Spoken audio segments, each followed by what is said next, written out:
Waiting. Okay, it's chapter 17. Bombs Away, August 30th, 1944. Duke. June skipped along on the way to her first day of second grade. I'm going to be the only top speller this year, she said. She winked at Hobie. Magic milk, remember? Hobie wasn't too worried about the particular magic spell coming true. June was a whiz when it came to words. He just hoped the other wishing worked. The dad had gotten his care package. They hadn't heard any more since the postcard. Hobie dropped June off at her classroom and went on to his new sixth grade class. He bumped into Catherine in the cloakroom. How's that bruise? She asked. A ball he'd gone after had taken a bad bounce during their Saturday game.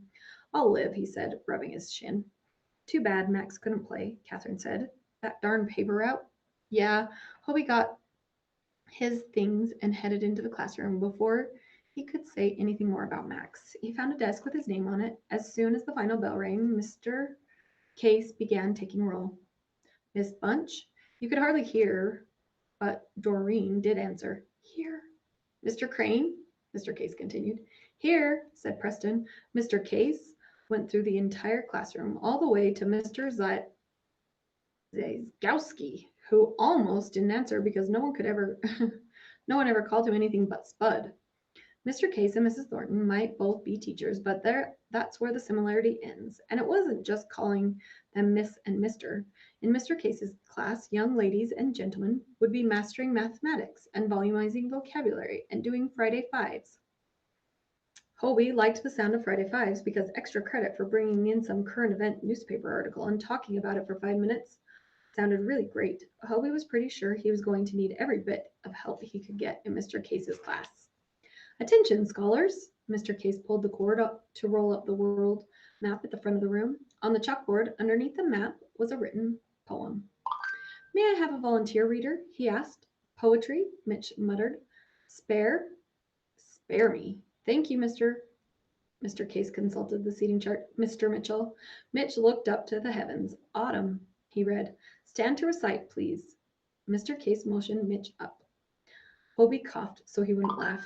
Mitch stood. Autumn, he repeated in a monotone. By T.E. Home.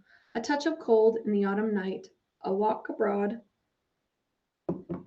And saw the ruddy moon lean over the hedge. He stopped reading. What's ruddy? Brilliant question, my young scholar. Mr. Case slapped his hands together. How might we answer that? Mitch rubbed his nose. By asking you? Any other guesses? Mr. Case scanned the room. Miss Small? Look it up in the dictionary? Catherine suggested. Smashing! Simply smashing. A few of the girls giggled. Mr. Case ignored them, focusing again on the seating chart. Mr. Klein, you are the closest to the dictionary. Would you do us the honor? Max flipped pages and then ran his finger down the page. Ruddy, the first definition is having a healthy reddish color. He closed the dictionary. Soon the moon is, Mr. Case pressed. Red, Doreen blurted out. 24 heads snapped in her direction. Doreen never blurted out. She rarely even spoke. Nicely done, Miss Bunch. Mr. Case waved at Mitch. Carry on. Anyone taking one look at Mitch's face would know he did not want to carry on, but he did anyway. And saw the ruddy moon lean over the hedge, like a red-faced farmer. I did not stop to speak, but nodded, and round about were the wistful stars with white faces, like town children. Thank you. You may sit down, the teacher said to Mitch. Any comments about this poem? Catherine raised her hand. It makes a picture in my mind, like a photograph. Good. Anyone else?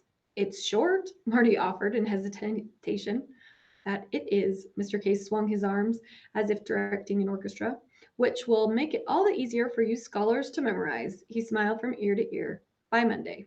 The mutterings were drowned out by the lunch bell. Eat, drink, and be merry, Mr. Case said, waving them off to the cafeteria. This year's certainly going to be interesting. Catherine said it as she pulled her lunch pail out of her cubby. You said it, Hobie agreed, while he waited his turn for hot lunch. That line about the stars with faces like town children came back to him. It made sense, even if he didn't know exactly what it meant. The cafeteria lady filled his plate, and he handed over his coins at the cash register, noting that Marty had plunked down next to Max. Hobie took a free seat at the other end of the boys' table. Unfortunately, Mitch took the seat directly across from him. So, Hobie, Mitch took a loud slurp of his milk. My mom told me about your man. Prisoner of war, huh? That's tough. Hobie felt like he was walking into some kind of trap. Mitch Mitchell being nice to him? I have a question. Mitch's tone reminded Hobie of a vacuum cleaner salesman who had stopped at their house a while back. Hobie squeezed some ketchup on his meatloaf. Okay, well, say you were in the Army Air Force and some lousy Nazi captured you and stuck you in some camp. Wouldn't you try to escape? He asked. My brother's a regular old GI, and that's what he said he'd do. Mitch leaned across the table, so close to Hobie that he could smell his milky breath. That's what any true American would do. He emphasized the word American. Do you think? Don't you think? Hobie stared at him. Mitch was a fathead, but whoever thought he'd stoop this low? You're un-American, Preston said, talking about a soldier that way. Yeah, take it back, added a fifth grade kid, a big fifth grade kid. The other boys stopped chewing and swallowing and burping to listen, to see what Hobie would do.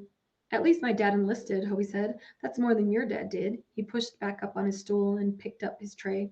The stool Max had been sitting in was empty. Hobie took it. Are you okay? Marty asked. He moved his tray to make room for Hobie's. Hobie told him what Mitch had said. What a creep, Marty said. You can say that again. Hobie pushed his lunch around on his plate until the recess bell rang. Then he went outside and played tetherball.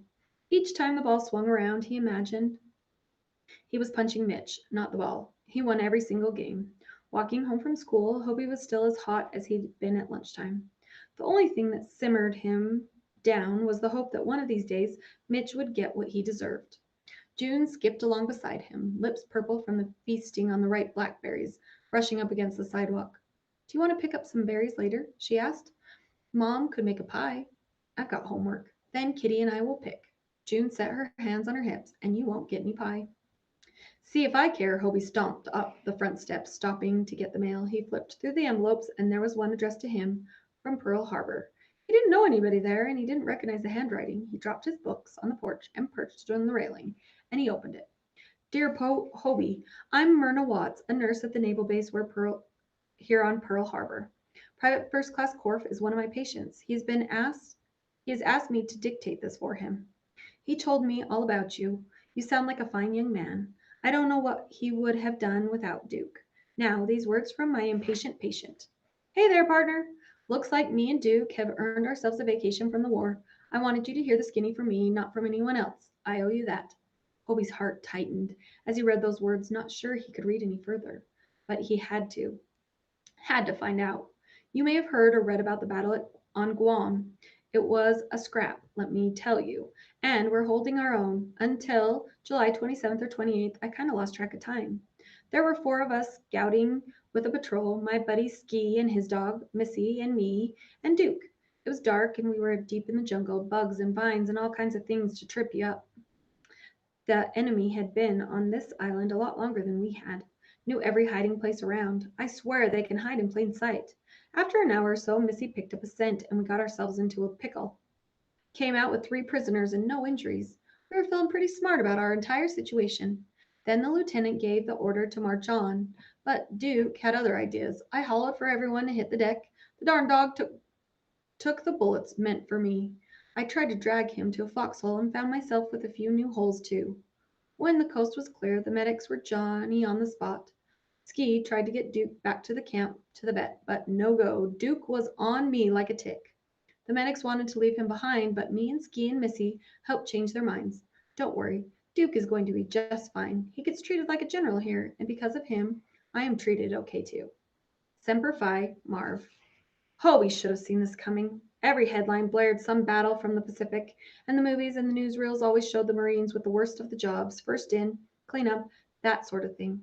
But he never thought anything like this could even happen. Even though Marv tried to put a good spin on it, things were bad. Hobie was sure of it. Tell Mama I'll be back later, he hollered to June. He grabbed his bike and he pedaled as fast as he could. He didn't have a plan. He simply had to ride. Trees and houses and people swirled. It was like the storm scene in the Wizard of Oz movie. Everything gray and spinning so fast, Hobie couldn't make anything out. He kept riding, turning up one street, turning down the next.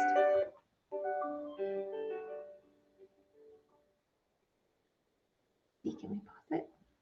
Give me 1 second.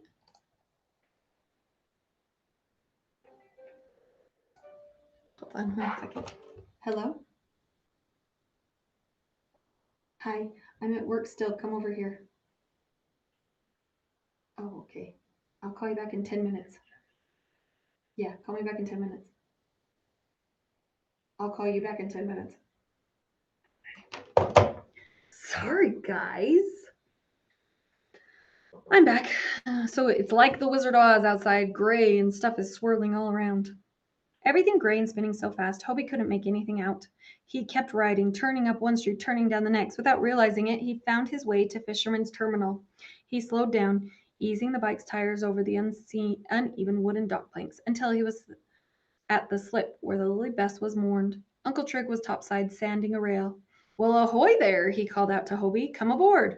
Hobie set his bike down and clambered over the gangplank. Need some help? Hobie asked. On this bucket of bolts. Uncle Trig's laugh was like an arm around his shoulder, making Hobie feel that everything was going to be okay. Always. He tossed Hobie a rag to wipe down the rail, then started in on a patch of blistering paint. Hobie followed behind his uncle, rubbing and rubbing until there wasn't a single grain of sawdust. That late afternoon sun pounded down. Beads of sweat scrabbled down his back like 1,000 spiders. He thought of the bugs in the jungle where Duke and Marv had been and shivered. Someone said, someone stepped on your grave or something? Uncle Trig must have noticed his shiver. Hobie wiped the rail even harder. He hadn't planned to say anything, but the news was like a fish trying to wiggle out of its net. I got a letter about Duke. Uncle Trig stopped sanding. Everything okay? Suddenly, Hobie's legs wouldn't hold him up anymore. He slid to the deck. They were almost killed. Uncle Trig eased to sit on a nearby bucket. You want to tell me about it? Hobie did. He told his uncle everything in Marv's letter, and he didn't stop there. He told him about trying to get Duke back, about messing up with Max, about Mitch. Every part of his body was shaking by the time he was done. Even his teeth were chattering. Uncle Trig didn't say anything when Hobie finished. He probably was ashamed of him. Hobie leaned his forehead on his knees. All right. The bucket scraped against the deck as Uncle Trig stood up. Time to stain. He pried open a can of stain and tossed Hobie another rag. They wiped it back and forth across the sanded wood. Hobie's nails turned as dark as dirt in their victory garden. Do you know the story of my arm? They'd been quiet for a long time. Hobie jumped at Uncle Trig's voice. It got caught in a winch, Hobie said. Uncle Trig wiped at the sweat on his forehead with the back of his hand. That's part of it. The rubbing left a spot of stain. Our father was a tough old bird, strict. Oh man, you did not want to sail against his rules, Uncle Trig whistled. He probably turns over in his grave watching down on my boys. Hobie dipped his rag in the stain can again. Uncle Trig sighed. Young men and their fathers, there's bound to be some butting of heads, especially on a boat. Hobie couldn't imagine butting heads with his dad. As if reading his mind, Uncle Trig said, You wait. It happens. It's just part of life. So, you and grandfather didn't get along? Hobie asked. Oh, we got along just fine, as long as I did everything that he said. Uncle Trig looked over the bow of the Lily Bess, out beyond the breakwater. Hobie wondered what he was looking at. So one night, I'm 16 years old and tired of my father's do's and don'ts. I go out with my friends. I watch a ball game. Drink. He leaned into Hobie. Don't tell Aunt Ellen. I told her that. I told you that part. My boys don't even know. Hobie crossed his hands over his heart. I wasn't feeling so hot the next morning, but if you're a Hanson, you're on the boat, hungover or not.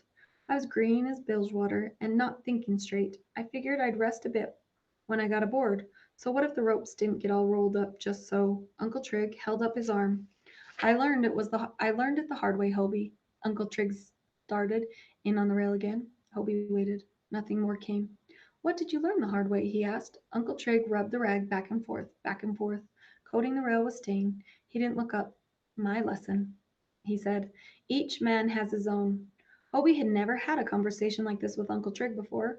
Never had a conversation like this with an adult before. Something shifted a bit inside of him. He felt like somehow he'd taken a first big step away from being a boy towards being a man.